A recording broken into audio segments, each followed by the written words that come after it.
interceptions with people to field goals. If that keeps happening, they lose. Back earlier, now a tackle for loss, another tackle for loss. He's really making it tough on the play caller, though, isn't he? Because it's rules. A second down pass play there, but it's incomplete. Had the right idea there, trying to throw it to the sideline, but he led him just a little bit too much, trying to get it out to his receiver. In there to get him for sack number 9 now on the year. 2 sacks last week, another one right here. He's been unblockable lately, and I think that goes all the way back to not just his offseason, but the film study he's been doing during the week, because I think he's found matchups that he likes, and he's capitalizing. And a few times he's even defeated double teams. He doesn't care at this point. And out come the Dolphins now. A tale of 2 extremes already in this game. A touchdown pass on their opening drive, followed by an interception last time out. Now, it sounds like things balance out, right? What's that myth to come out now and put together some nice plays? No gain on the play. It'll be second down. Well, a well-executed blitz, no doubt. Great job by the linebacker. Maybe the quarterback, if he could have seen that, could have audibled there. Yeah, he needed to be in a different play because that one just meshed perfectly for the defense.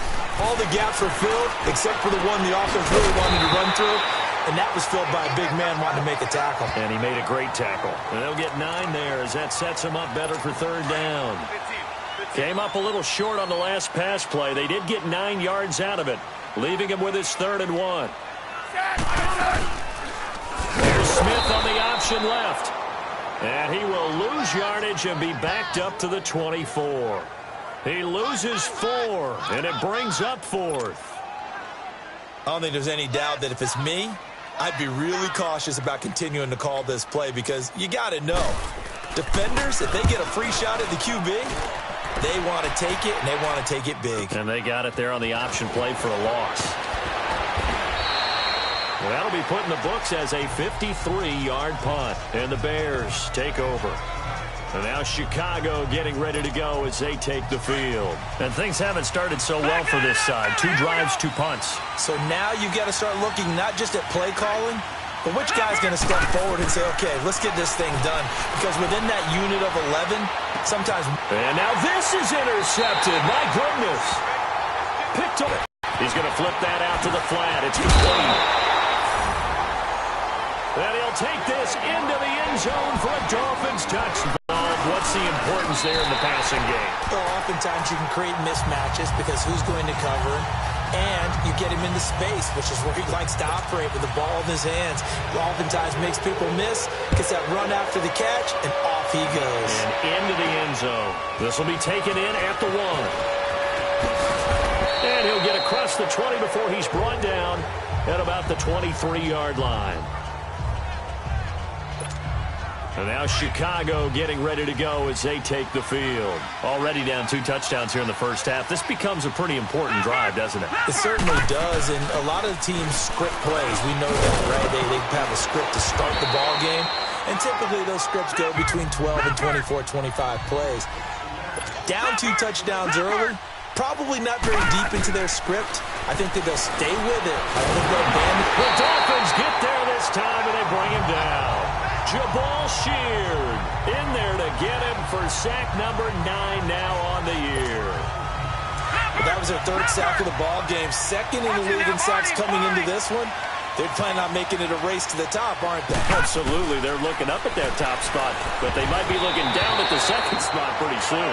Now the throw on 3rd down, knocked away and incomplete. So we have to remember, this offensive unit, they've been off for the last 2 weeks. Had an open week, and so it might take them a little while to get back into rhythm. I know they worked hard to try and get past that in practice, but practice isn't game speed. And this is going to be incomplete. So certainly an interesting call there to go for it. And the Dolphins get the football in great field position. So, Charles, why in the world do you take that risk there? It doesn't make a whole lot of sense on the surface. I've been around enough of these coaches and enough of these meetings along the way. Sometimes they're so confident in a play call that they don't care about the situation. They think that play, at that time, they're going to run it and pick up whatever they need. So maybe that's what influenced him there. I'm guessing because I have no other explanation. Yeah, that's tough. Own side of the field, that chunk of yardage to pick up. Head scratcher. On first and goal, they'll try the option left. And he probably should have given that one off as he's going to get hit and taken down behind the line. So often you hear defensive coaches talk about we need all 11 on every play in order to be a good run-stopping unit, and sometimes it starts to sound a little cliche. And he will take it in for a Dolphins touchdown. Sony Michel, his second touchdown of the game, his third on the year. And the Dolphins add on to their lead. He's showing the different ways he can hit you in this first quarter. One rushing, one receiving touchdown. He's showing us he's not just a stereotype, isn't he? Not just a guy who carries the ball in the backfield, can get out into space, make plays with his hands downfield. That's a pretty good combination right there. Defensively, you'd prefer to be going against the stereotype, wouldn't you? At least you know where he is, right? That gives you a chance to get more people to him and get him on the ground. And all that worked, but he stopped where he ultimately would have been had he simply taken a knee, and that's the 25-yard line. As the offense takes the field, we zero in on Lamar. Now the Bears offense ready to take over again. And some dangerous territory. You're already down 3 scores. A 3-and-out here or an inability to put any points up. This one might be over by half. Yeah, and what you also have to guard against is calling every play for a big shot downfield. You know, thinking you're going to get all these points back on one drive. You're not. And last time I looked, it's still the first half. I'm not saying you have ultimate patience here, but you also don't have to go ahead and force everything either. And he is going to go down. They sack him on the final play of the first quarter. They do, however, have a tough 3rd and long coming up. Leopard!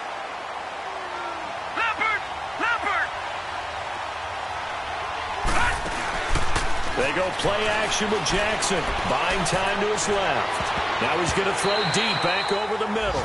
Incomplete. He had his hands on it but couldn't pick it. But it's now 4th down. And attempted a deep ball there. They didn't get it. But, boy, they're going to need a few of those to actually hit in order to get back into this game. Good thing they do have a little bit of time here still left in the contest. Decent-sized deficit, but not one that they can't manage. A good return there. Call it 13 yards. And it'll be Dolphin football. Now Sammy Watkins and the rest of the offense getting set to go again. Second quarter here, he has only 1 catch, but they have the lead. You got to think there's going to be more involved at some point. That's what you would expect, but sometimes what defenses do to take away a player of his magnitude, it costs them in other areas. And right now, with them losing, they may have to change their focus, and maybe he will open up a little bit more as the game goes on. Yeah, well, so far just the single catch. So now 2nd and 10 after the incompletion on 1st down. On 2nd down, Michel. And taking it across midfield and inside the 45. A Miami 1st down on a 14-yard pickup. Tremendous blocking by the interior of the offensive